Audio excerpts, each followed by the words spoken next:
Dog walking, y'all cannot hold me, yeah. Don't want no problems, don't look at my chain, I'm shooting my shot like I'm Kobe. Got the assist. Alright, so we have pressed start the recording.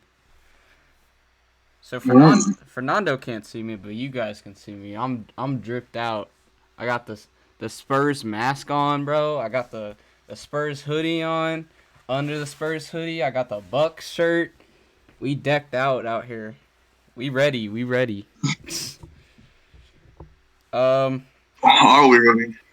What? Are we ready? I don't know. Are you ready? Yeah, I'm just a bit tired. I'm gonna lie. I woke up late today.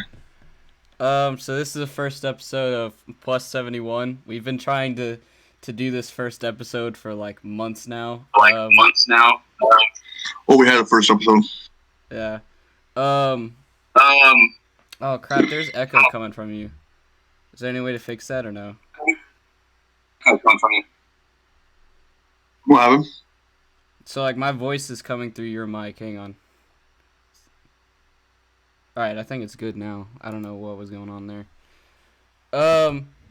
So yeah, we've been trying to do this for like months now.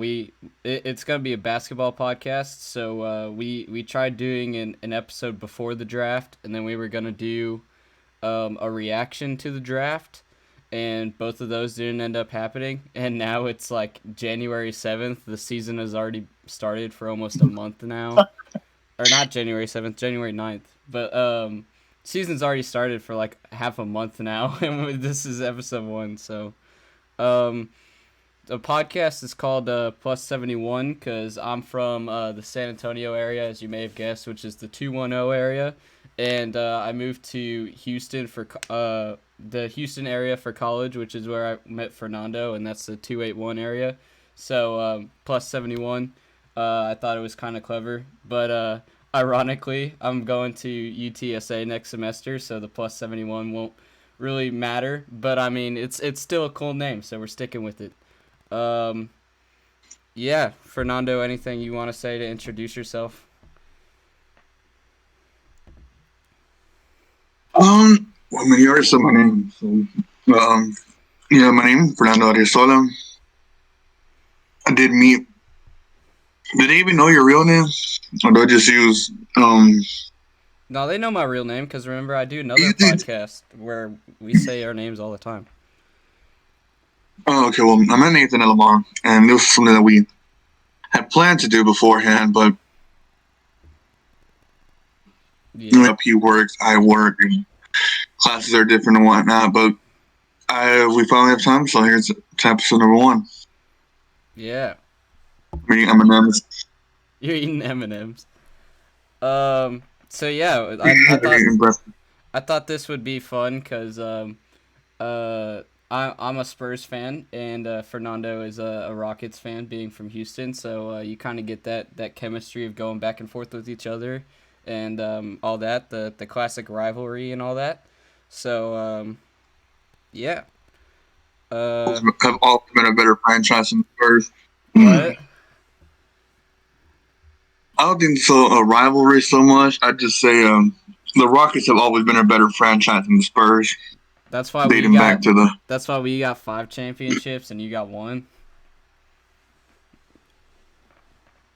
Silence. Quality over quantity. Quality over quantity.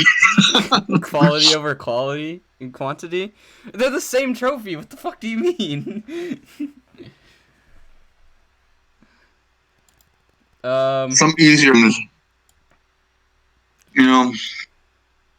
but let's get on with it. Yeah. All right. Do you want? So we have for the first episode, we since we didn't get to do our draft reaction, we pulled up. So we did a review of draft picks, and we rated them. Gonna give our thoughts on them, all that kind of stuff. So yeah, do you want to start or you want me to start?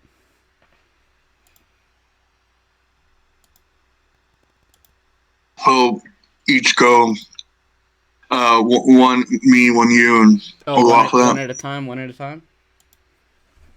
Yeah, we'll go one at a time. Starting from 1, and you go one of us gets one, the other does two. Okay. You want to start it off? Yeah, that's fine. I know you've been sending. I didn't put them in order from highest to lowest. I just did Bucks, then Spurs, then your Rockets. So. Well, okay. Well, all right. So, I've been checking them out. First on my list, I have for the Bucks, Sam Merrill. He was the 60th pick for a shooting guard. He has about 17 points per game, 42 from 3, and 4 assists, and those are his stats from college. In the NBA, he has less than 7 minutes, but he's getting 2.3 points. He's got a 50 field goal percentage and 66.7 field goal from 3, 1.5 rebounds. With only 7 minutes, getting about 3 points and almost 2 rebounds in only 7 minutes, in my opinion, is meaning he's putting in the effort to make sure that all those minutes count. So, not really much else to say for that pick. I gave him a B- for that pick. So. And what do you say he reminds you of? Any comparisons? No. I do have comparisons later on, but not for this one. So did you do what I did where you like rated my team as well, like the Bucks and Spurs draft picks, or did you only do your Rockets? Entire lottery. What?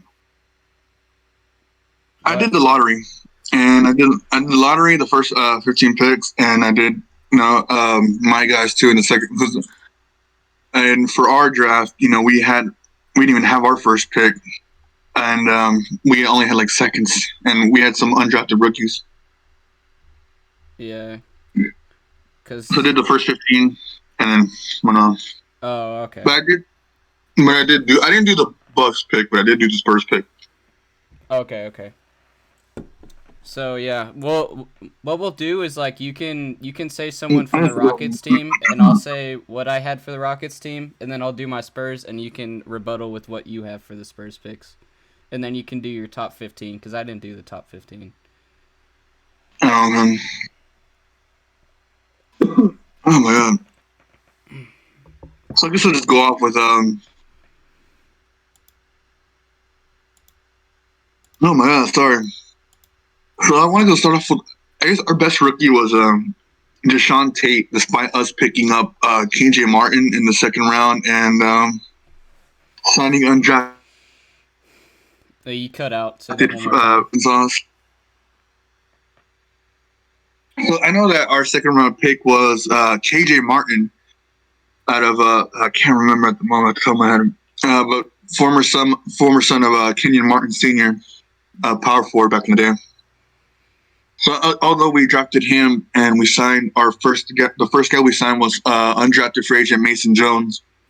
The guy that I want to talk about most today is our undrafted free agent forward, Jae'Sean Tate. Jae'Sean Tate has been a pleasant surprise for us. I'll have his stats pulled up here. From about he gets the 24 minutes per game, which is kind of surprising considering he wasn't a big name guy in the draft, but you look towards the offseason news.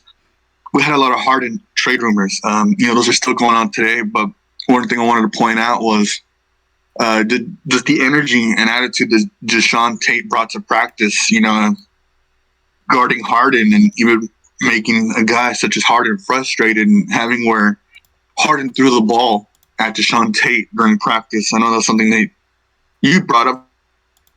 Yeah. To me, right? Ball at practice. Yeah.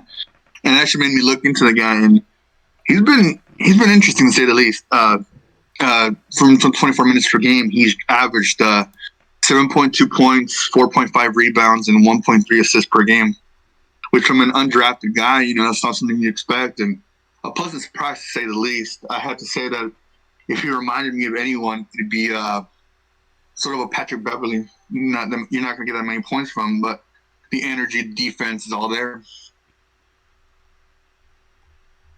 And that's just what I have to say about my Rockets pick. It's my favorite Rockets pick so far. Mason Jones is going to be great, but I'm really looking forward to watching Jae'Sean Tate play more.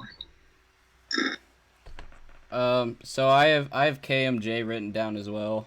I have he was the 52nd pick, and he was a small forward. He actually skipped college, which I thought was pretty interesting. He went straight from high school to NBA. He averages 5 minutes and 7 points, which I feel just means again, like I said, he makes his minutes count, but he also has very low minutes, so we haven't seen that much of him yet, in my So opinion. Jae'Sean Tate was crazy. What? And that's what I'm saying, compared to a guy like Jae'Sean Tate, who not drafted and get lower minutes, it's crazy. Yeah. And he also averages 1 steal, which you don't see like very high steals from like small forwards. Like usually they're like 0.6 or like 0.7 or something. So I thought that was pretty interesting.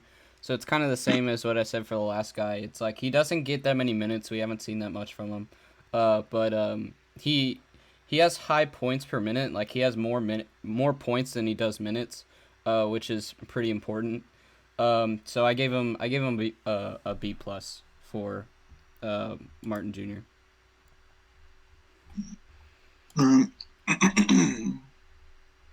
So would you switch to the? So did you write anything about the other draft guys or no? The top lottery picks, For Edwards, Ball, Wiseman. For the Rockets, I just put Martin Jr. and Christian Wood. Did you have anything on Christian Wood? I did, but I thought we were going for draft first. I was thinking. I just did drafts and some trades. Here I can talk about my Spurs guys real quick if you want, and then if you have something about them, then you can say it. Oh, we'll go with that. So this is the guy I had the most to say about besides Jrue Holiday, which is Devin Vassell, or Vassell, however you pronounce it. And I already know that after I say everything I gotta say about him, you're gonna be like, oh my god. But in college, he averaged 8.4 points, 3.2 rebounds, 1.1 assist, 47.5 from field goal, and 41.7 from 3. In the NBA, he's got 15 minutes, 5 points, 43 field goals, or 43 from field goal, 53 from 3, 2.6 rebounds, 1 assist, and 1 steal. And so I put like a little paragraph here. Excuse me. I put he's a great defender and he gets steals all day, every day. He can shoot from 3, which as a Spurs fan, I gotta admit we kind of need right now. We haven't been hitting many threes. Fansided reported that 30% of pick and rolls he defended resulted in a turnover for another team. So a shooting guard that gets turnovers for the other team and shoots threes, who does that sound like to you?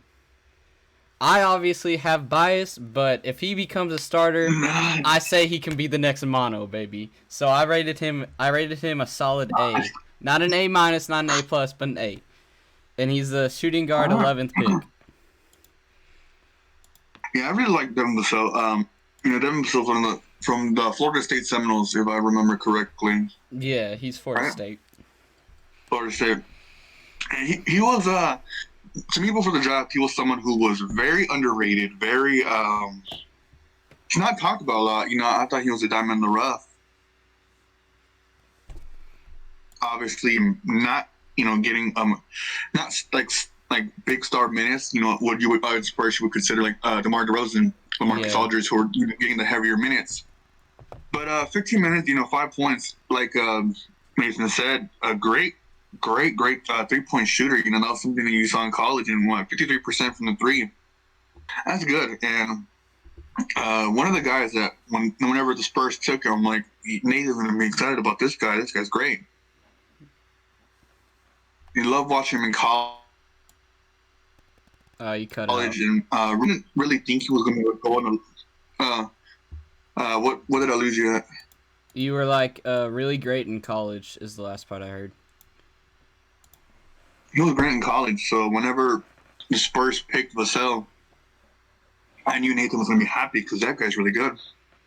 I didn't think he'd be drafted in the lottery. I thought it was going to be a late first-round pick, but he's going to ball out, and he's going to take a while to develop, but like Nathan said, this guy is going to be good.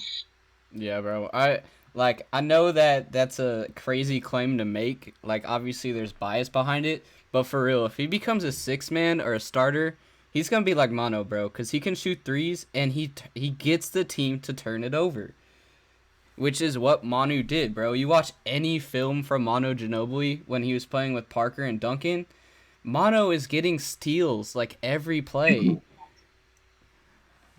Also, a quick thing I wanted to point out. I don't know if you wrote this down, but what? Hasn't missed a 100% free throw shooter. Devin Vassell.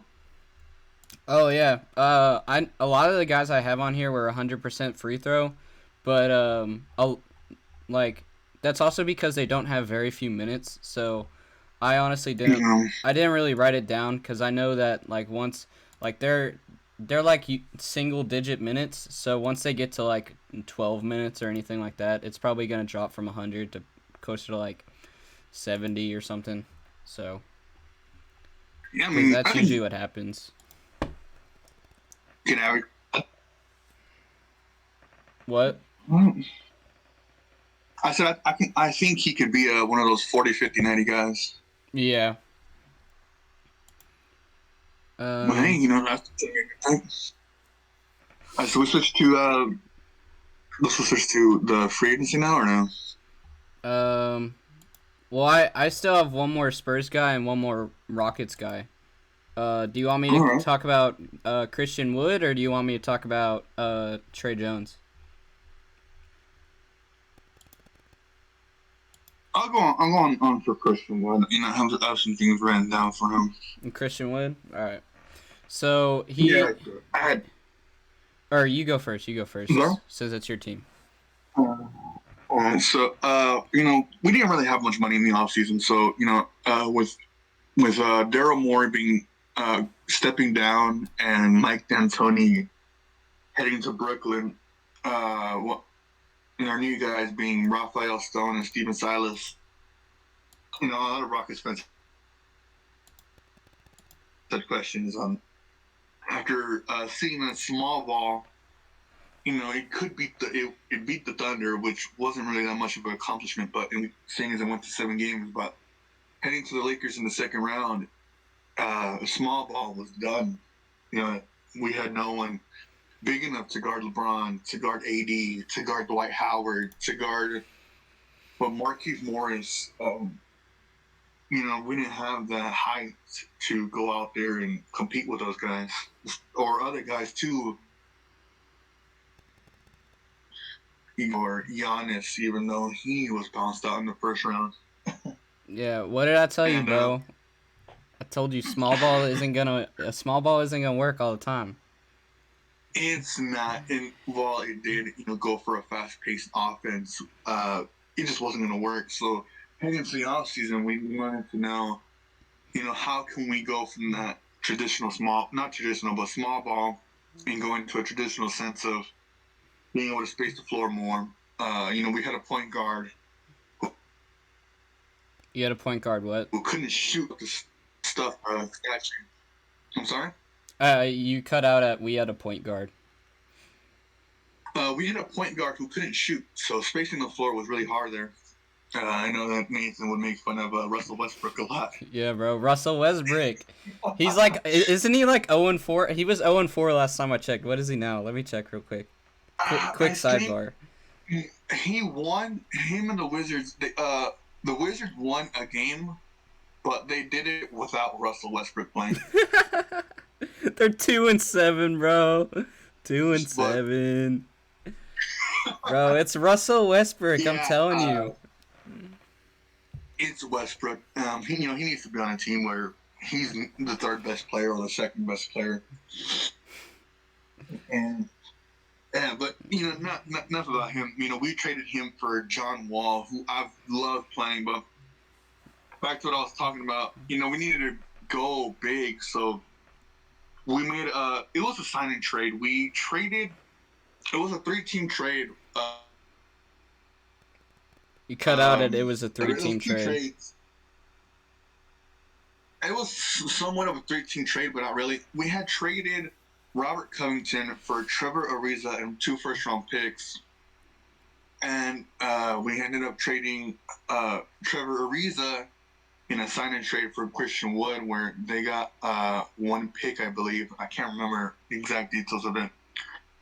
But Christian Wood, he was a guy who, when Andre Drummond got traded to Cleveland and whenever Blake Griffin went down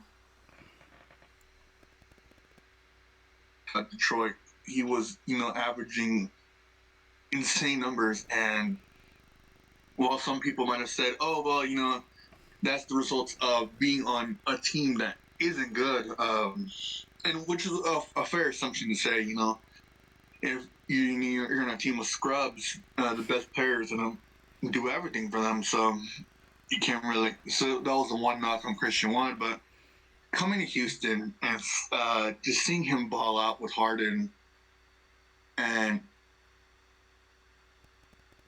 seeing that pick and seeing him be able to space the floor, and with Harden, Harden having never had a true big man who was as good as Christian Wood. You think back to Dwight Howard, you think back to Clint Capella. None of these guys were as good for the Rockets as Christian Wood was. And, this guy can shoot. This guy can, he reminds me of a mini AD. That might be a bit overhyping him,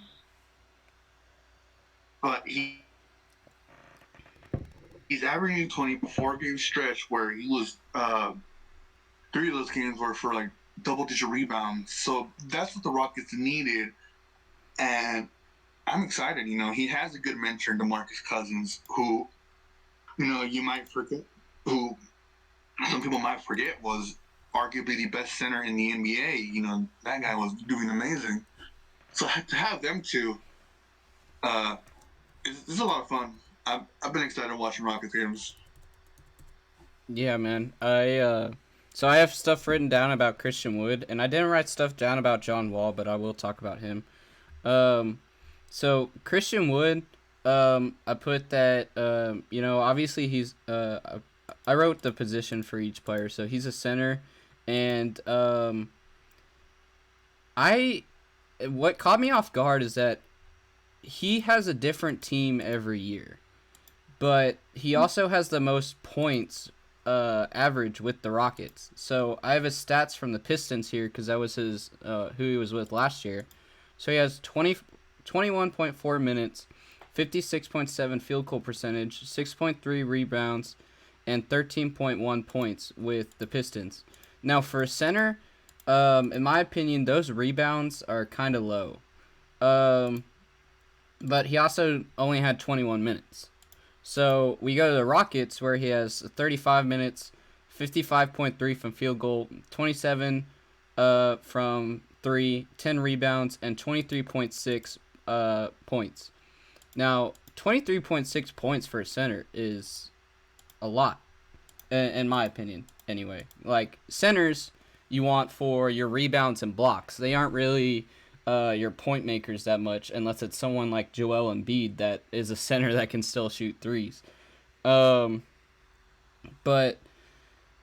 he still manages to, like, whenever he gets the ball, like, he can still score, and it's not just like giving it off to like the point guard or shooting guard. And he's doing his job as a center, getting rebounds. He's averaging a double-double. And so to finish, kind of summarize that, I put he has more minutes with Rockets and higher stats, but I feel like he's easily tradable because he has a new team every year, and he'll probably be gone next year as well. But his stats are, again, really good for a center, so I gave him a solid Oh, excuse me. I've been drinking coffee. It keeps making me like hiccup. Yeah, I gave him a solid B because I couldn't decide if I should give him a B plus or a B minus, so I just put it in the middle and even B. As for John Wall, I didn't have anything written down about him, but I just pulled up his stats, and it's like perfect for what you want from a point guard. Like it's um like John Wall hasn't played in a while, so I don't know that much about him. But he's like the what's the word for it? The like He's a high IQ point guard. yeah, I'm trying to think of what the word is. Like he's exactly what you want a point guard to be in a way. Like he's your clear example of what a point guard should do. He's got 34.6 minutes, 1.6 threes averaged, 4.6 rebounds, 5.2 assists, 1.2 steals, and 21 points. So he's getting points, he's getting steals, which is what point guards are supposed to do. He's getting assists, and he's even getting quite a few rebounds, which usually your short guys like your point guards and shooting guards, they don't really get rebounds. They allow the forwards and the centers to do that. But he's getting rebounds. He's putting in work in every box. So anything else you want to say on that? I think I want to say that the B grade on Christian Wood to me was a bit low. I might be a bit biased, you might say, but I think Christian Wood might have been the best free agency signing. I give it an A, right? Plus, for a guy at 3 years, 40 with a cheap contract. We do have some bad contracts on our team. John Wall being a highly paid guy, Harden being another one, Eric Gordon making $15 million a year. So for a 3-year, $41 million contract, for a guy who's averaging, 20 points, shooting well from three, and being that great center next to Harden, I think there's a higher grade than B, but I think I'm also might be a bit biased. But going on. John Wall, very excited the way he's been playing. It's just a breath of fresh air going from Westbrook to Wall. The guy who at first no one really thought he could play second fiddle or even third fiddle next to a guy like Harden. Him and the Wizards being the ball dominant guard, and Beal being that second option back then. He's more of a three-point shooter. He's been a great mentor for the young guys. For Mason Jones in particular, who's the guy that I really hope develops well throughout the year. But not so many turnovers. He plays carefully. He's not just playing recklessly like someone we had before. And we got John Wall in the first for Westbrook, and something I want to add too is that I was on the Wizards sub. You were on the Wizards what? Reddit. The guys were even saying that the Wizards subreddit. What about it? I just wanted to see because they talk about the Rockets a lot. They talk about John Wall. He was Washington for them. He was everything for them. And one thing I wanted to point out was that a lot of these people, all these users on the subreddit, are talking about releasing Westbrook, saying that release Westbrook, trade him for like trade him first from a good team. You cut out at traded. They're asking on the subreddit to just either release Westbrook or trade him away for anything. They just don't want Westbrook anymore, and that's crazy to me. Everyone was shitting on Harden, saying that Harden was a bad teammate, but he goes to his own team now. The guy just cares about stats, In the offseason, he said that he doesn't care about going to a winning team. He wants to go to the guy. But I just want to point out that, man, what a fall. What a fall from averaging a triple-double and being the MVP to almost being in the Trailblazers with Paul George to now the fans want him to be just released. That's what I'm telling you, bro. He sucks now. Yeah, he does. And that's crazy to me. That truly is crazy to me. Anything, so we are talking about, our two, my team. Yeah, I still got too big for agents. I would say a lot about DeMarcus Cousins, but I just think all I can say is DeMarcus Cousins that he's looking like he's getting back to form, but not a lot of him because you don't really want to get the guy hurt. So yeah, I've always but, I never really liked DeMarcus Cousins. Just because it's kind of the same thing that, like I said before, like it gives a bad impression to me. Like, even if you have really good stats, it gives a bad impression to me if you're always jumping from team to team, like I put with Christian Wood. And it's like DeMarcus Cousins is on a new team like almost every year. Like, nobody wants to keep him, and like he has like a huge temper as well. Like, if you go back and watch, like, whenever he's with the Warriors and all that, like, in the Toronto championship, bro, he's, like, fouling and, like, cussing, like, all over the place, bro. Like, I can't remember if he did get ejected, but I'm pretty sure, like, he was almost ejected, like, every single game because he was just out of control all the time. he actually did receive it against the Magic, the Orlando Magic. He actually got ejected out of the game for something I don't think he'd really deserve, but I do think it's nice that we're seeing John Wall and DeMarcus Cousins back again from those college days in Kentucky. Yeah. So I got Trey Jones, and then I got my Bucks, and then you can do your 15 lottery, and we can go from there. So with Trey Jones, he was a 41st pick.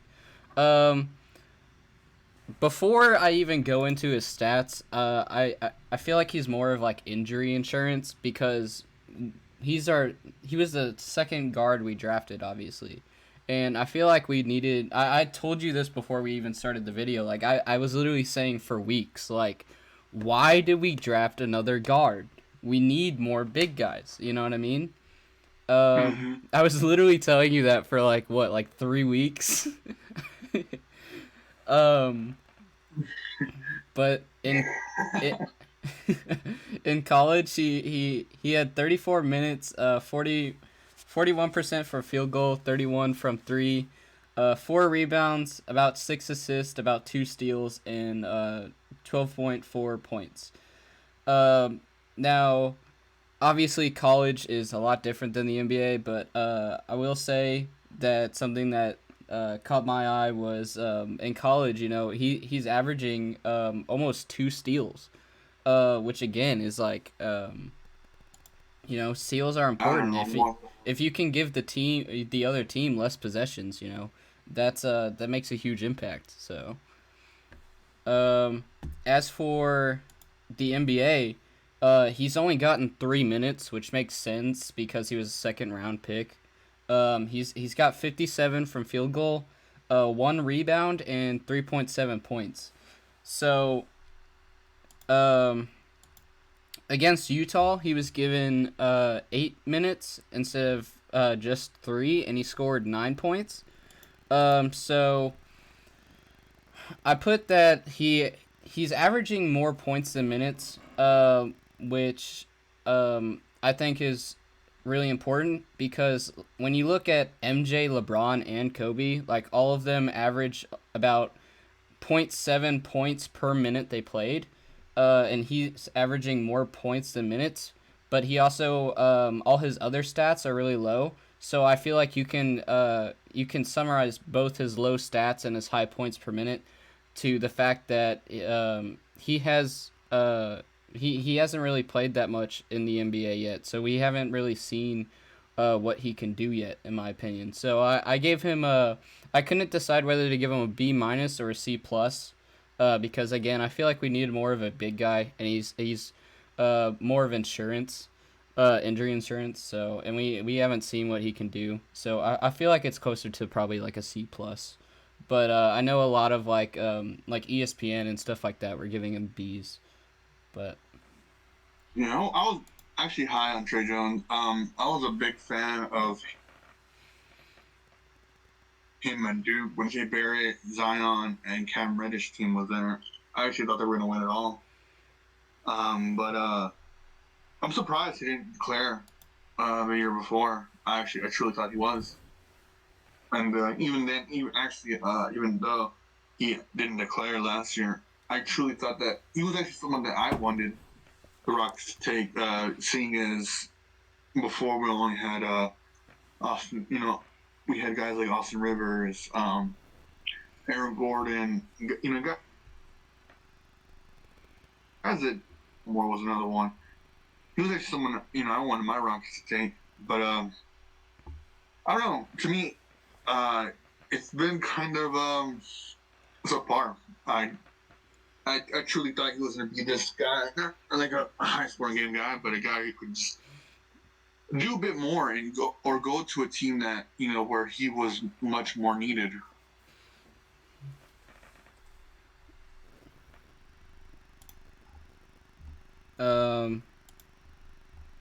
Yeah. I don't really have much more to say about him. I feel like we covered everything. So I'll go ahead and go with my Bucks, which I know you didn't have anything written down, but maybe after I talk about my picks, you left something to say. So I think I already did Sam Merrill at the beginning. So then we have Jordan Nwora, or I keep like these weird spelling names. I always like, even if I hear an announcer say it 1,000 times, I'll still say it wrong just because my head can't like process the spelling. Jordan, I'm trying to pronounce it myself. Jordan Nwora, I think so. I think that's how you say it. He's a forward. He was the 45th pick. In college, he had 6 rebounds, 13.9 points, and he averaged 39% from 3. In the NBA, he's got 10 minutes, 7.3 points, 53.8 from 3, and 2 rebounds. So he has a high 3 percentage for a forward, which I really like. And he also has a third of the minutes as Giannis and a third of the rebounds, meaning that if he can keep training and he becomes a starter, then he could be somebody that's really good on the starting line as a forward, because he'll be getting the rebounds that he needs to be getting as a forward, and he's also making a lot from 3, and he has a lot of points per minute as a forward. He's like I said, he's averaging 10 minutes and 7 points, so he's almost getting a point per minute that he's in. So I gave him a B+, because like if he keeps training and he keeps his stats kind of his stats per minute, I should say, where they're at, then he could be almost like Giannis as a forward, where he's getting rebounds, he's hitting threes, all that kind of stuff while he's in. So, and then would you want him to replace would you want him to replace Chris Middleton then? One day? I don't know. Chris Middleton is like really good. I remember when everybody was thinking Giannis was gonna leave. Like even the Bucks thought Giannis was gonna leave. They posted about Middleton for like a week because they don't want to post about Giannis when they thought he was leaving. But I don't know. Hang on, let me check the Bucks roster real quick so that I don't mess this up. Yeah, I was actually one of the believers in thinking that Giannis was going to leave. Whenever he had signed that 5-year supermax, I was surprised. I actually was. Yeah, man, we got Chris Middleton is the small forward, and Giannis is obviously the power forward. So, Yeah. I don't think he'll be able to replace Middleton, and obviously can't replace Giannis. But he could be a really good 6-man as a forward, maybe. And then Use Middleton as a trade piece and for like a guard and. oh yeah, that's true. You could put Middleton maybe instead of small forward, put him in as like shooting guard, and then have Jordan at a small forward.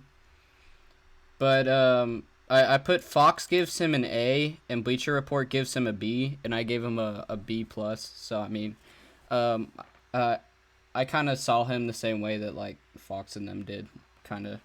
And then for the big one, obviously, Jrue Holiday, baby. We needed another guard really, really bad. Like, and we kind of need a center too. Like, the only people, like, the biggest basis of our team right now, or at least before this season, was Chris Middleton at small forward, as I said, and Giannis at power forward.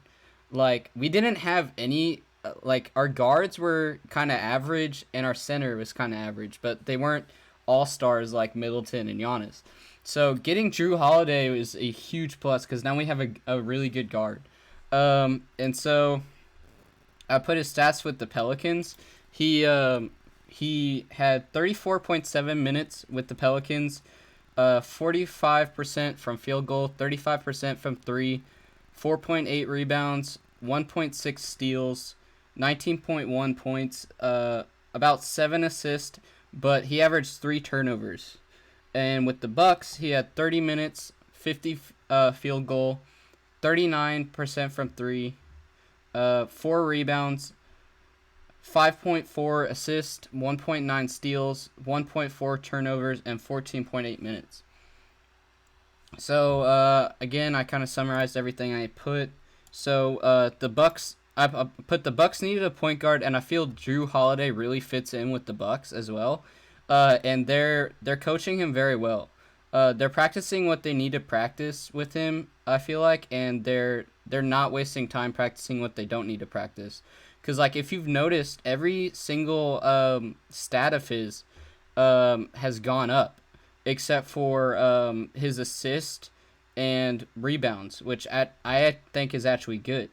Because his assists are lower, which means he's not just giving the ball to Giannis on every play. And he's a guard, so he doesn't need to focus on rebounds as much as the big guys. And we have Giannis, we have Middleton, like they can worry about rebounds while Jrue Holiday can focus on making shots and all that. And then he has a lot. What? I wanted to add that Jrue Holiday has that defense too. Jrue Holiday is a great defender. Yeah, like I was saying, like he's getting steals and like his steals have gone up with the Bucks. Like they're practicing what they need to practice, and they're not wasting their time like making Jrue Holiday like practice rebounds or something because they can have Giannis in them do that. Like instead they're like honing in on like his 3-point. They're honing in on his stealing, like all that. They're honing in on his ball control, as I was about to get into. Like he averaged 3 turnovers with the Pelicans, and with the Bucks, he averages less than half of that. He has 1.4 turnovers instead. So I feel like they're really coaching him well with the Bucks. And again, I put less assists means they're not just giving the ball to Giannis in every play. And he does average less points, but at the same time, he has 5 less minutes. So I feel like that's why he doesn't have as many points. And that's all I have for Jrue Holiday. I gave him a solid A. I didn't want to give him an A plus because I didn't want to be biased, but he's more than an A minus, so it's a solid A. I mean, there's not more I have to say about him. It's just he's getting better at everything he needs to get better at with the Bucks. So, and the Bucks needed him as much. The Bucks needed him as much as he needed the Bucks, if that makes sense. Yeah, another thing I wanted to add to that is I like the Jrue Holiday addition. Getting that trade. I just feel like a bit too much was given to New Orleans for Jrue Holiday. I have the trade pulled up right here. It was a 14 trade between the Bucks, Pelicans, Thunder, and Nuggets. And in Milwaukee, they lost out on George Hill. They lost out on the 24th pick. They lost out on Eric Bledsoe, 2 future firsts, and 2 future swaps. That to me was, I think to me it was a kind of I wouldn't say a panic move, but you get whatever Giannis wants because you want him to stay, knowing that Milwaukee isn't that much of a big market. It isn't a place where Dallas or Miami or can't really think of any other place. I mean, you could say Houston, or just Golden State too. It's not a huge place where people want to play. So I understand the need to give a more to acquired talent. But one guy I was really hoping, I want the Bucks to win it all. But one guy I really thought that Milwaukee needed was Chris Paul. I thought that the basketball IQ and the Well, y'all had Chris Paul and y'all gave him up, and I told you it was a horrible idea because you were getting Russell Westbrook in return, and Russell did nothing for y'all. I know, but the last year in Houston, Chris Paul wasn't as good as he was before the year before. I mean, we were a hamstring away from being in the NBA Finals, and arguably, I think we would have beaten that Cavs team easily. But that was rough to me, losing out on that. Yeah. And it was necessary because who else do you trade that contract to? I don't know, and man. Harden, it was rumored that Harden would have demanded a trade if Russell Westbrook wasn't traded to the Rockets for Chris Paul. So, our hands were tied there, but I think Jrue Holiday was a great plan B. Jrue Holiday did, adding that defensive ability with a guy like Giannis, who's I want to say Middleton's as good as a defender as both of them, but he's a big guy. So like that Lakers team where you have a lot of great big guys, it's hard to score on those guys. That's what makes the Bucks a contender. Yeah. So, do you want to go ahead and do your lottery, and then we'll go into like some smaller topics, like we had touched a little bit on like Rockets small ball, and then I want to talk about how the league is becoming more offense than defense, and like we can go ahead and, even though the season's already started and I wanted to do it before the season started, we can make our guesses for who will win the championship, like all that kind of stuff. That's like smaller discussions, but still some good topics. So go ahead and go through your lottery rankings and all that. Yeah, kind of like what I did was, I think I talked to you about this, was like surprises. Guys who and the guys who sort of disappointed. I think I'll do to not make it to where like how it was last time, where I'm just going on and on rambling. I think I'm gonna do 3 surprises and 3 disappointments. All right. Even then, that's too much. 3 surprises. Lamello Ball. I want to start off with him. Have you seen that guy? That guy's been doing amazing. Lamello Ball with the Hawks he's going to be the next Kemba Walker. That next. Wait, did you say with the Hawks? I thought it was with the Hornets. The Hornets. Yeah, the Hornets. I'm sorry. I got complete. Yes, it's the Hornets. The Charlotte Hornets. He's the next guy that's gonna. He's gonna be that Kemba Walker guy who's going to lead the franchise. Who's going to. And just be the one saving grace of the Hornets, and I hope that they can, build around him. Jordan is not a good GM. I love Michael Jordan, but I think his first in his baseball career, and but I mean, Lamello's been balling out. Lamello, who didn't go to college, went straight to the MBL, I think, in Australia with RJ Hampton. Props to him. Went out and competed in a tougher league, not a tougher league, but competitive league. Made some money. That's two things. Made some money. Bought his own team, and then solidified himself. He matured a lot from those Chino Hills days. And let me see if I can had a stat. Let me see if I can pull up his.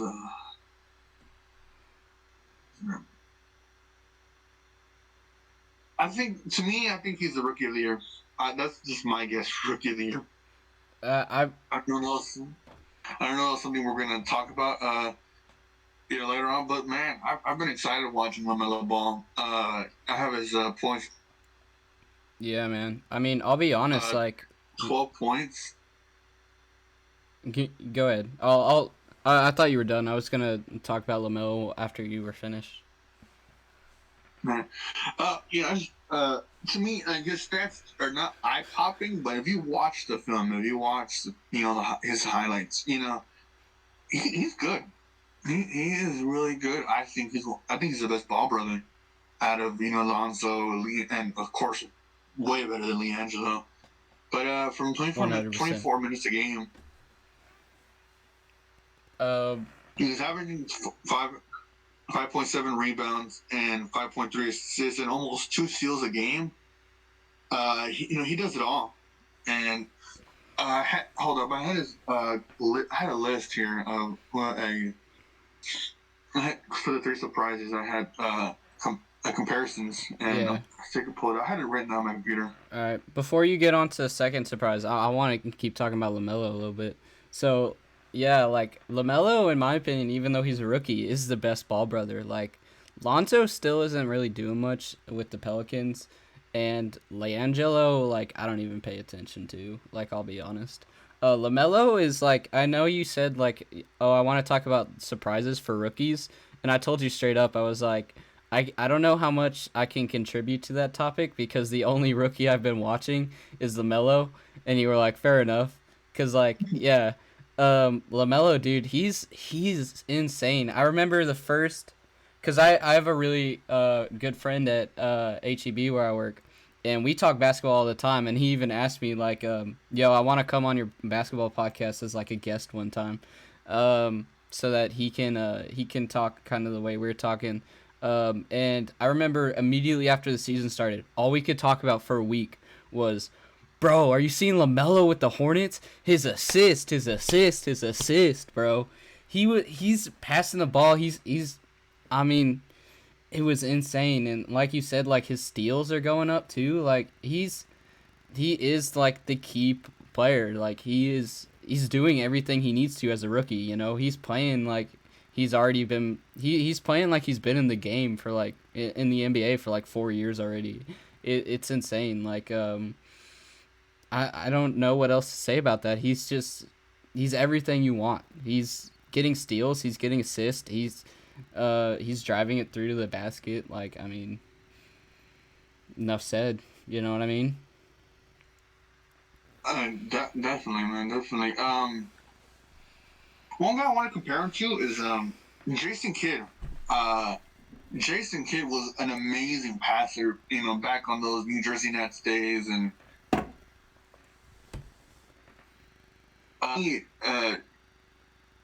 like you said, have you seen this guy averaging passes, doing everything, just doing everything you want? Not he's doing a little bit of everything, and that's exciting for a guy who a lot of people just said was pure hype. You could look to Lonzo, who was the number 2 overall pick. I think what Mike Korzemba called him was Steph Curry with the 40-inch vertical. That's what he called Lonzo Ball. And obviously, that was not the case for Lonzo Ball. But on the other hand, he's a 6 or 8 point guard. He's going to do good, and I hope Michael Jordan does right and builds around the guy. Have you seen that? By the way, speaking of that, have you seen that meme that was like going around everywhere during the bubble, where it was like Lonzo, and it was like crap, I just had a huge brain fart. It was like it was all the clips of Lonzo trying to shoot like Curry, and he was missing like I'm pretty sure it was Lonzo. Let me just double check real quick before I say something stupid. But he was like trying to shoot like Curry. Yeah, it was Lonzo, and he was missing like every single 3 that he shot, and then it was just like all this missed 3s like cut into one video, and then like a few weeks pass where he's at practice, and it's the exact opposite. Like he becomes so much like Curry, where he's like shooting everything from 3, but the problem is like his 3 was becoming the only thing he was practicing. So he was hitting all this stuff from 3, but then whenever he goes to mid-range or like pretty much anything that's not a layup but still inside the 3, like he was missing really bad. Like his field goal percentage dropped drastically as his 3-point went up. And it's just really funny seeing the like back-to-back of like whenever he was missing to whenever he was making it, because everybody was like making memes in like the comments and stuff like that, where it was like after the 3rd time he missed, they just like stopped guarding him if he was at the 3, like shoot it, bro, you won't, like you'll miss.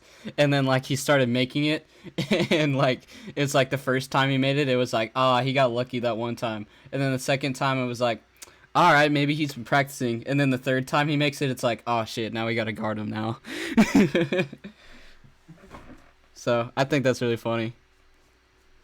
I'll put in the description the link to the videos I'm talking about. They're fucking hilarious.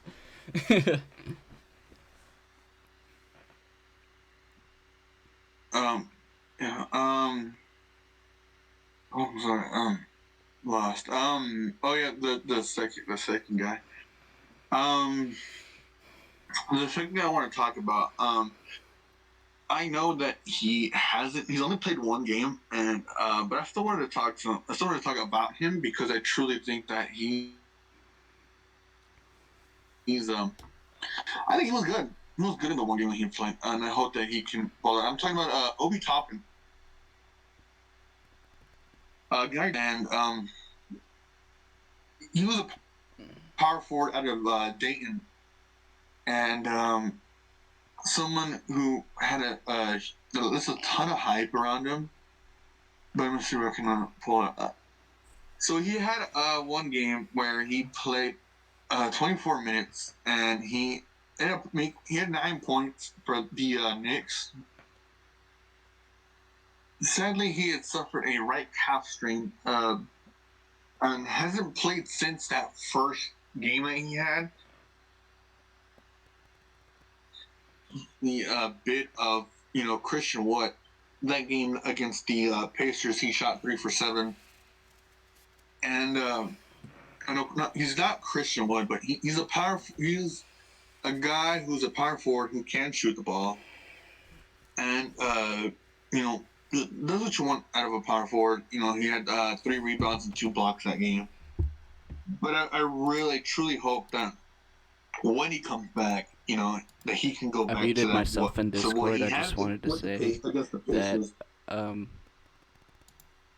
Wait, can you hear me? Okay, good. I'm sorry. I just wanted to say the reason I got up is He's because the I've been one- sitting in he was this someone chair that I for just didn't think 4 was gonna hours, be that so I had to good. get up to stretch and stuff. But seeing that first game against the Pacers, he became one of my favorites, and it was sad to see him go down like that. It's been his last game was against the Pacers, but it was before Christmas. I don't know if you had some talks about him, seeing that he was just a one-game guy. Nah, bro, I was just... Anything to say about sorry? I said no, I don't really have anything more to add than what you said. I muted myself because I was talking. I didn't want to, like, interrupt you, but I had to talk to the chat, or the viewers. I got up out of my chair and, like, stretched, and so I muted myself to say that I've been sitting in this chair for 5 hours, so I had to get up for a second. Like, before, like, we started recording, I've been editing a bunch of videos, so yeah, I've been in this chair since I woke up, which is like 8 o'clock, and it's like 3 now. Oh boy. So yeah. But do you want to go ahead and go on to your third person? Yeah, I want to go on and talk about Isaac Okoro, a small forward out of Auburn, who was drafted by the Cavs. Seeing him, I really like seeing Isaac Okoro. I think he to me, he was one of the better defenders in that draft class. And one guy, I kind of want to compare him to, but he's the demo version of Kawhi Leonard. That's a weird way to describe him. But just the defense from him, I have his stats pulled up here. Averages half a block, half a steal, and 2 rebounds per game. He to me, he's one of the better defenders. His last game against the 2 days ago against the Grizzlies, he had played almost 40 minutes. He had played 39 minutes, and although he didn't do that well, the stats are there. 2 blocks, 1 steal, 2 rebounds. He's a case of where it's not all the stat sheet. It's more, you really have to watch his tape to truly see what he's about. To me, he's going to be one of those guys who, like, cut sort of like a mini, like I said, a mini Kawhi Leonard, and in fact, his team, the Cavs, are really fun to watch. Darius Garland and Con Sexton, a sort of point. They've done the 3 of them have done a great job and they really make the future of the Cavaliers bright after losing after losing LeBron years ago. And I love their nickname too, the Sexton. Who doesn't want to root for those two? Yeah. Speaking of Sexton, did you see the tweet that DWade made that went viral?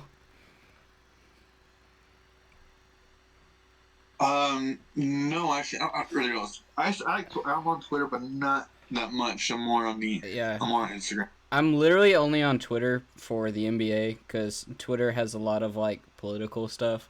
So I'm literally only on Twitter for NBA. But DWade tweeted out an editing mistake in one of the in you know how, like, when the game starts they show, like, the starters with their names and all that? Mm-hmm. So there was, like, an editing mistake or something where they showed Sexton in the starting lineup, and instead of it saying Sexton, it said DWade. And so he was like, hang on, I'm trying to pull the tweet up. Yeah. So Carl Sexton. I think it said. Yeah. Yeah, it said they called Sexton DWade, And so DWade took a picture of it and retweeted it and said, "I hope he has a better Cleveland career than I did," which I thought was fucking hilarious. I think I saw that. I'm not sure. But I want to move on to my disappointments. I also want to try to run out the clock too much so we can talk about the little thing he said. Yeah. Go ahead and go on with your disappointments. I'm gonna go take a cup of coffee to the kitchen that I just finished. So you can go ahead, but I'm gonna be gone for like 30 seconds. But you're good. All right. So one of the guys I wanted to talk about was Anthony Edwards being the first overall pick in the draft. The Minnesota Timberwolves coming out of oh my God, where did he? I can't. Going to Minnesota. Georgia. He came out of Georgia. He was one of my favorite prospects coming into the draft. All right, I'm back. And although his stat sheet may seem like he's doing a lot, but what I don't see and what I see go to level is that 3-point ability. Seeing a team with D'Lo and Karl Anthony Towns, you already had that playmaker in D'Lo. You had a big who could space the floor. Guy, whenever you drafted Anthony Edwards, you were hoping to just get something out of him. And while he does drop a lot of points, I was disappointed to see him not improve on that three, and that's why he's one of my.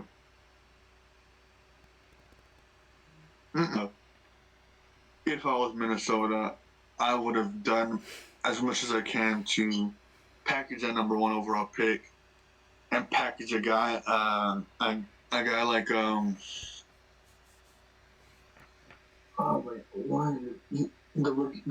think he's a second or third year prospect from Texas Tech. Let me see that. And it's gonna be on my mind all day. You gonna write it down? He's been a great rookie. Don't get me wrong, but I think that if you wanted to get Jarrett Culver, if you wanted to get a big 3 going, I would have gone on and traded the pick. I hope Anthony Edwards proves me wrong. But for now, he reminds me more of a DeMar DeRozan type, where he's dropping points. He does a bit of everything, but he's not that reliable beyond 3-point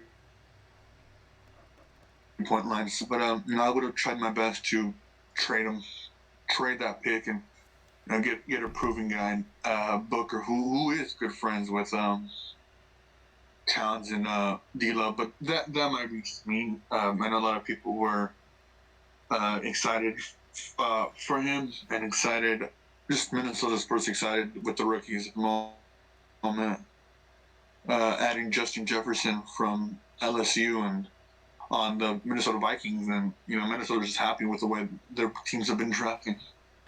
That's it for baseball, because I'm not really a fan of baseball.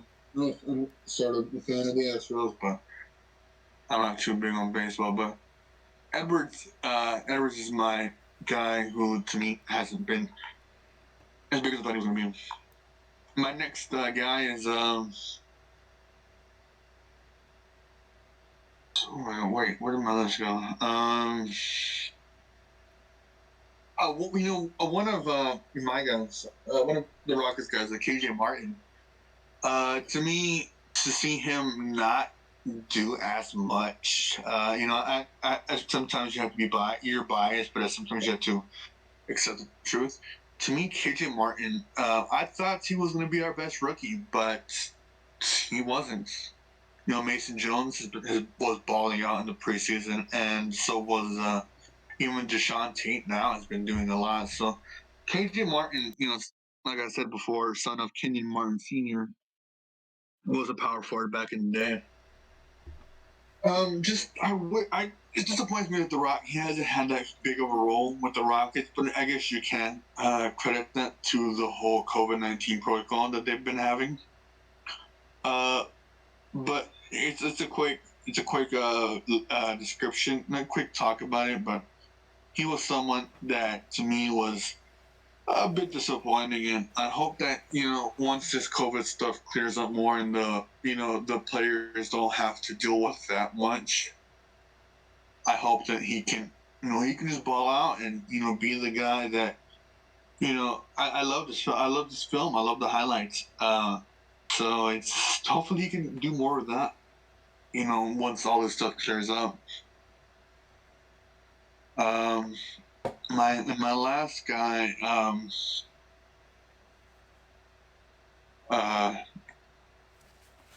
It's kind of hard to say, but it's kind of hard to talk about.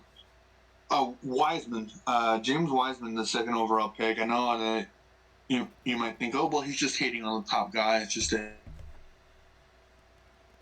hating on. I'm not in the sense. James Wiseman does a lot, but I think that he was a guy who coming out of college reminding me of an Andre Drummond. I really thought that Wiseman was actually going to go to a team like the Pistons before the whole lottery, and I wish we would have done a reaction to that. It would have been, I would have loved to be able to show my reaction to that. But that's on me and that's on us. But I just want to, I call it a disappointment due to the struggles of the Warriors this season. But one can claim that you can credit that to Curry, and just the inability to lead a team. The Warriors have always been a team that has been stacked at every position. So now, without a star small forward, unless you want to call Wiggins a star small forward or Pascal, if he even plays small forward, he's a guy who was taken number 2, taken really high. So you think that he was someone who had higher expectations, and while he's done well, he hasn't attributed to it hasn't made the team that successful. So you look at the Warriors record right now, and lately they've been doing well. Curry's actually been playing really well, but early in their season, it wasn't it wasn't too great, and that's why when I'm watching Wiseman, and I'm thinking, well, what happened? They were losing to the Trailblazers. They lost to the Bulls. They lost to the Bucks. They even lost to the Warriors badly. So those are the games that I was talking about where I believe that James Wiseman wasn't that good. I know some people in the beginning were saying that this was guy who's going to be Rookie of the Year. Now I'm looking at this guy and I'm thinking, well, I don't know if he's a top 5 rookie this year or not. And that's just the end of my list on who guys who I thought were surprises during the season, and there's rookies who I thought were surprises and rookies who I thought were disappointments during the season. All right. And list. So we can go into how the league has become way more offense than defense.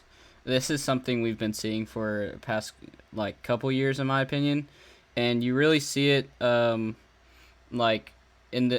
you watch March Madness and then go back to the NBA, you really see the difference where college, these kids are really focused on playing defense, obviously, because they want to make a good impression. But all the vets and in the NBA, it's all about offense now. It's it's become who can get who can pass 100 the fastest, and rather than all right, let's try and block shots and all that and try and get steals. It's who can get the most points. You know, we used to hear with whenever it was the golden age of the Spurs, you always used to hear defense wins championships, and now nobody gives a fuck about defense. It's like, can you shoot threes? Can you get drives? You know, all that kind of stuff. And you can we can talk about that and then kind of lead that into that kind of goes into as well the Rockets small ball. You know, they want a fast offense, and they gave up all their big guys for things like blocks and rebounds, because they just want to make their possessions count and get as much points as they can. You know, so.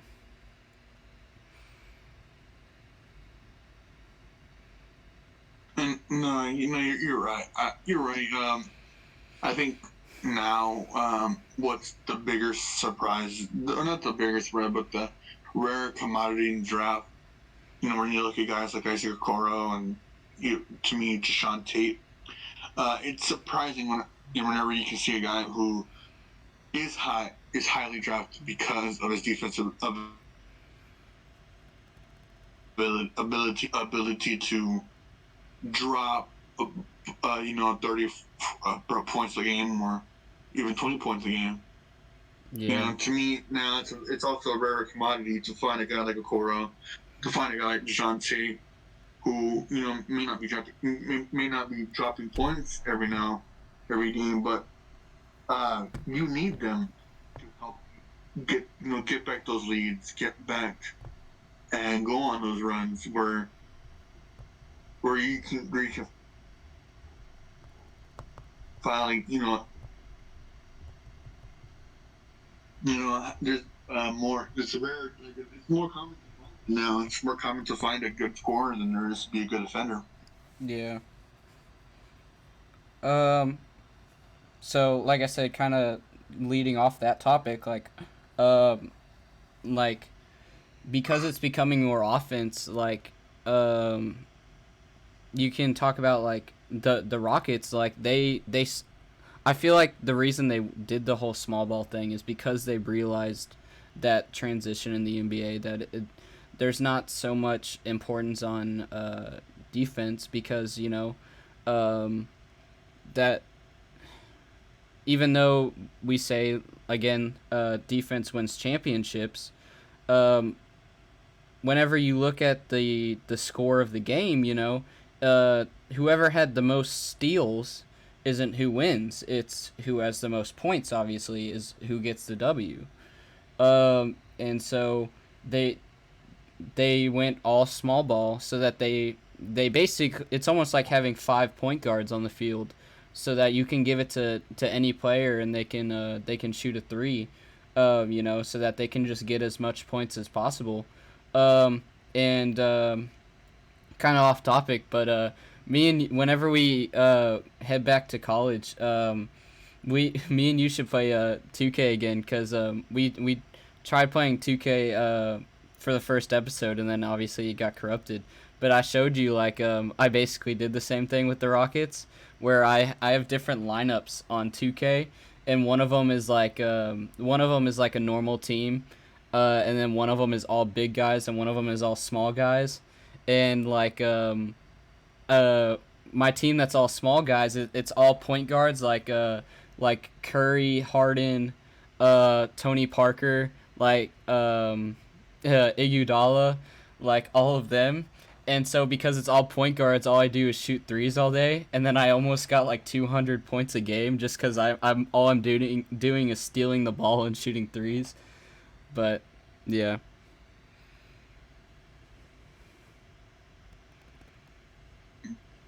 I end up trying to get a new controller because mine sucked right now. But I do have 2K21. Oh, you have 21? I still have 19. I skipped on 20 because everybody said 20 sucked, and then I don't have the money right now to get 21. And I think 21 is also made for the Series X or Series S, whatever it's called. And I still just have the basic one, the Xbox One. So I'm gonna try to get one this semester. I'm going back to work next in 10 days actually. I'm going back Yeah. Today's the to 9th, work. so Buy a PlayStation 5 this year. yeah, today's the 9th, Yeah, today's the so 9th. the dorms open back a week from yesterday. They open on the 15th, so that we have Saturday and Sunday to move back in, and then the classes start on the 19th, so that or no, they start on. It's on the 18th. No, I think it starts. The classes start, I think, on the Monday after the move-in date. So like if dorms open on the 15th, and that's a Friday, so it's Saturday, Sunday, Monday. Yeah, the classes will start on the 18th, the Monday after we move in. Yeah. We're both ready for that. But this will be the last semester of Lamar, so. My last semester at Lamar, yeah. But we're gonna we're gonna keep in touch and keep trying to do this podcast and all that. So we're gonna keep in touch with each other. So anything you want to say about Rockets small ball? Anything like that? It's bad.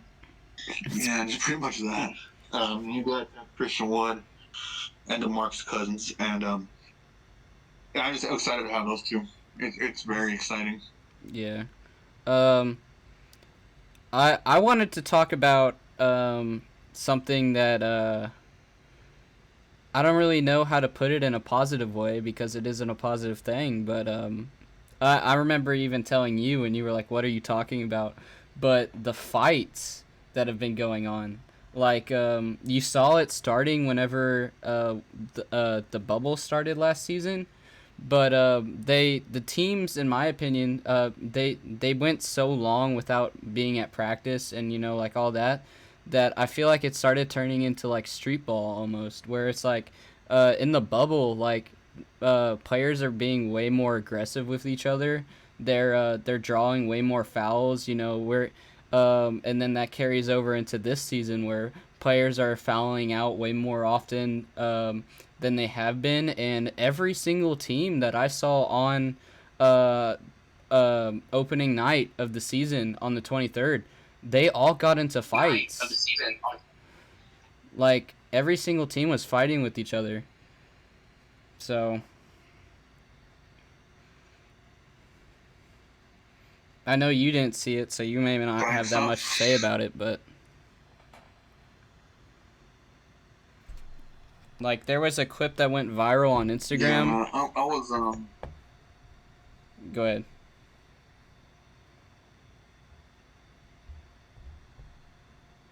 You got anything? You were talking and then. I'm not sure of that. But I wasn't really seeing much of that. I watched very few games and just later on I almost watched just the highlights of it. Mm-hmm. Of certain games, but no, I didn't really see that. I guess it's good, so we have a guy like DeMarcus Cousins now on our team. Dude, the guy.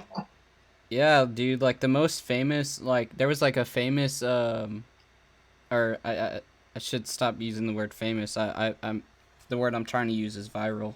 I should say. There was a viral clip that came out because of the fights where Thomas Bryant was fined $45,000, and everybody went crazy about it because I'll try and include the clip here, but Blake Griffin literally grabs Thomas Bryant and like throws him to the floor, and Thomas Bryant, wants nothing. He's not gonna take that. So like he gets up and he tries to like start fighting Blake Griffin because Blake Griffin just did like just threw him to the ground literally. And so he tries to he tries to fight Blake Griffin for it, and the referee gets in between them and then blames Thomas Bryant for it, and they fine Thomas Bryant. So that was really bullshit, which is why like they fined him and everything. But it's crazy, bro. And then like the Hawks and Grizzlies are fighting, and like bro, I'm telling you, bro, you need to go back and rewatch those games from opening night, cause like every team was fighting with each other. It was nuts. I'm surprised Adam Silver didn't come out and like say something about it. Yeah. So if that's all we have to say about that, the only thing I have left is even though the season has already started, we can go ahead and give our predictions if we want. Obviously we wanted to do this before the season started, so we were only going off of draft picks and stuff like that, but you know. You go first. I want to see who you say. Prediction. I'm just gonna do the awards and the and who I think wins it all. I think LeBron gets MVP. LeBron or not talking about Luka. Luka is gonna win MVP. Defensive Player of the Year is going to go to probably Giannis. Rookie of the Year to me goes to Lamello Ball. Just love been watching his game, and I think he's gonna be great many years to come. Most improved, Christian Wood. I think he's a shoo-in for the award. That dude's been crazy. And one last thing I wanted to talk about Christian Wood is that dude never gave up. He was signed by the Rockets when undrafted free agency. Went on to the Bucks, to the Pelicans, to the Grizzlies, to the Sixers. Been to so many teams. He went undrafted in his draft class. I can't remember what year it was. And his girlfriend broke up with him that same day, and he dropped her off at the airport, and he never saw her again. I just want to I root for Christian Wood, and hopefully I can buy his jersey one day. What's up? I said that's big dick energy, bro. Trying to take her to one of your games, and then she breaks up with you, and you're like, all right, then I'm fucking dropping you off, and then you never talk to her again. That's big dick energy. Yeah. Yes, and I felt bad, and it's just that thing of just never quitting, and you can do whatever, you can do it, and just as long as he never gave up, and look where he is now. So I'm really rooting for the dude. I think he's the most improved player. Coach of the Year. I may be a little biased, but I think Coach Steve, what he's been able to do with this team. Look where John Wall is. You could say he's comeback player of the year if that was an award. What he's done with Wood, what he's done with Harden, was despite everything going on. This team, what he's done with Mason Jones, Jae'Sean Tate, Sterling Brown. He's done so much with them, with that group, and it looks so much better now. So I really like it. I think he's gonna win. Coach the bias, and he's probably not gonna win, but that's my prediction. And even more bias, I believe that the 2021 finals is gonna come down to the Houston Rockets. Nah. And give me the Houston Rockets and the Boston Celtics. The Houston Rockets and the Boston Celtics. If Harden stays, that's my prediction. And I call it Rockets in 6 or 2. Okay, so I'm not gonna... might be, but I think that's what's happening. All right, so I'm not gonna go into every position, but as for like conference finals and championship, I think the conference finals is either gonna it's gonna be between it's gonna be between 3 teams. I think it's gonna be either the 76ers and the Celtics, or 76ers Bucks maybe Celtics Bucks. But I think the conference finals is going to be some combination of those 3 teams, the 76ers, the 76ers, the Celtics, and the Bucks, I feel like are going to be the conference finals for the Eastern Conference. And then for the conference finals of the West, now that Curry's back, I feel like it could be the West is like the most competitive, so I don't know, but I feel like the Western Conference, you obviously got to have the Lakers there. But as for the other team in the conference finals, it could be the Clippers, it could be the Warriors, it could be the Mavs. Like the other team going up against the Lakers in the conference finals could really be anybody. As for the finals, it's gonna be the Lakers, and again, I feel like it's gonna be Lakers versus either Celtics or Bucks. I feel like it'll probably be, even though I'm a Bucks fan, I gotta admit the Celtics have been going off this season. So it's probably going to be Lakers-Celtics, to be honest. And it can be either or. I don't know if it'll be the Celtics or the Lakers.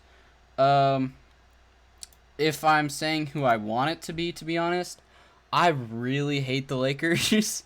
I know they probably will win it, but I don't want them to. So I'm going to go ahead and say the Celtics, just because the Celtics and the Lakers kind of have a rivalry now. More than they have before, because after last year, the Lakers and Celtics are now tied for the most championships in history. So if it becomes Celtics Lakers in the finals, that will be probably one of the most popular series, because it's like, all right, whoever wins this finals between the Celtics and the Lakers, breaks the tie of who has the most championships now. It's either, all right, the Celtics win and they keep their title for the most championships, or the Lakers win and it's like, all right, now the Lakers have the most championships out of everybody else and they broke the Celtics record. You know what I mean? So I feel like it's gonna be the Celtics Lakers in the finals, and I want the Celtics to win over the Lakers, but the Lakers could honestly take it. So. Anything you want to add on that? Lakers won't be in the NBA Finals. You said won't be in the NBA Finals? The Lakers will not be in the NBA Finals. Why do you say that? You can because it's going to be the Houston Rockets. Yeah, there's no fucking way, bro. Let me look up where the Rockets are right now. Rockets standings. It's loading. The Rockets are 12th in their conference, bro. There's no fucking way. They're gonna go all the way. Don't worry, bro. That's like me saying that the Spurs are gonna win the finals. Like, I'm a Spurs fan, and we lost our playoff streak last year. Like, we're not going to the finals. Yeah, it must be. Nah, man. But there's a difference between the Spurs and the Rockets, man. It would be if it came down to them. The Rockets win out. Whatever. All right. Anything else you want to add though? You cut out. We covered a lot today. All right. I think we covered a lot today. Yeah. We've been recording for an hour 30, which is about it's a good time. Like over 2 hours, maybe a bit too long for a sports podcast, and under an hour is too short. So I think an hour 30 is perfect length. So that wraps up the first episode of Plus 71. A lot of technical issues on Fernando's side. I hope he gets better Wi-Fi because his video and his audio keeps cutting out. But yeah, we'll go ahead and call that an episode. Next episode will probably be in my my dorm, as we said before. So yeah, we'll call it an episode.